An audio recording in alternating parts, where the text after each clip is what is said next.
শুভ সকাল বন্ধুরা, কেমন আছো তোমরা সবাই? আশা করি সবাই খুব ভালো আছো, আমিও ভালো আছি। অনেকদিন পর একটা ছোট্ট মিনি ভ্লগ নিয়ে এলাম। আজ আমার হাজব্যান্ড সকাল সকালই চলে গেছিলো বাজারে গিয়ে দেখো নিয়ে এসেছে লোটে মাছ, যেটা খেতে আমি ভীষণ ভালোবাসি। আমার খুব খুব প্রিয় একটা মাছ লোটে মাছ। দু রকমের মাছ নিয়ে এসছে। এই একটা হচ্ছে লোটে মাছ আর একটা হচ্ছে এই যে পাবদা মাছ। দেখো বাটিটা একটু ছোটো হয়ে গেছে, ছোটো বাটিতে নিয়েছি আমি। পরে আবার ওটা চেঞ্জ করে নিয়েছিলাম বড় বাটিতে।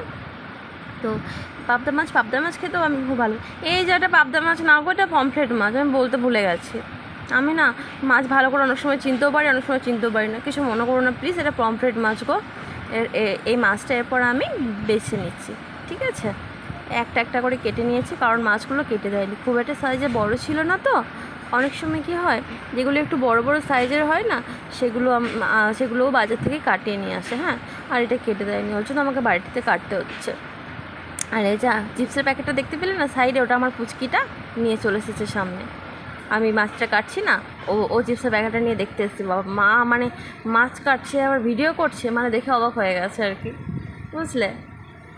এবার দেখো আমার মাছগুলো সব কাটা হয়ে গেল। তারপরে চাপিয়ে দিয়েছি গ্যাসের মধ্যে কড়াই চাপিয়ে তেল দিয়ে দিয়েছি।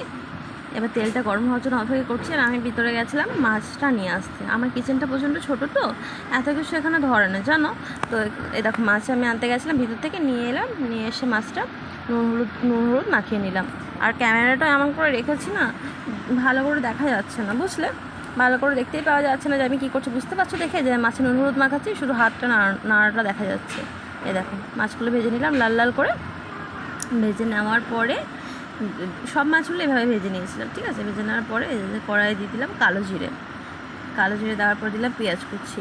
আমি সচরাচর খুব একটা মাছে পেঁয়াজ রসুন দিই না, কিন্তু আজকে ইচ্ছা করলো একটু যে দেখি এরকমভাবে করে পমফ্রেট মাছটা খেতে কেমন লাগে। তো পেঁয়াজ কুচির পর দিলাম টমেটো কুচি দেওয়ার পর আমি একটা পেস্ট বানিয়ে রেখেছিলাম। এর মধ্যে আদা রসুন জিরে গুঁড়ো ধনে গুঁড়ো হলুদ গুঁড়ো লঙ্কা গুঁড়ো সব ছিল, ঠিক আছে? নুনও ছিল। সব কিছু দিয়ে মানে একটা বাটিতে করে জল দিয়ে গুলে রেখেছিলাম, সেটার মধ্যে ঢেলে দিয়ে ভালো করে কষিয়ে নিলাম। ঢাকা চাপা দিয়ে কিছুক্ষণ খোলা রেখে তোমাদেরকে দেখানোর জন্য কিছুক্ষণ করে খোলা রেখে কষিয়ে নিলাম। জানো তো কালারটা না খুব সুন্দর এসেছিলো, কিন্তু ক্যামেরাতে না ভালো করে বোঝা যাচ্ছে না, বুঝলে?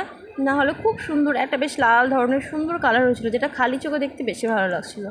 এ দেখো কষানো হয়ে গেছে। এবার আমি জল ঢেলে দিলাম। জল ঢেলে দেওয়ার পর এই যে ঝোলটা ফুটে ওঠার পর মাছগুলো ছেড়ে দিলাম। এই যে আমার রেডি হয়ে গেল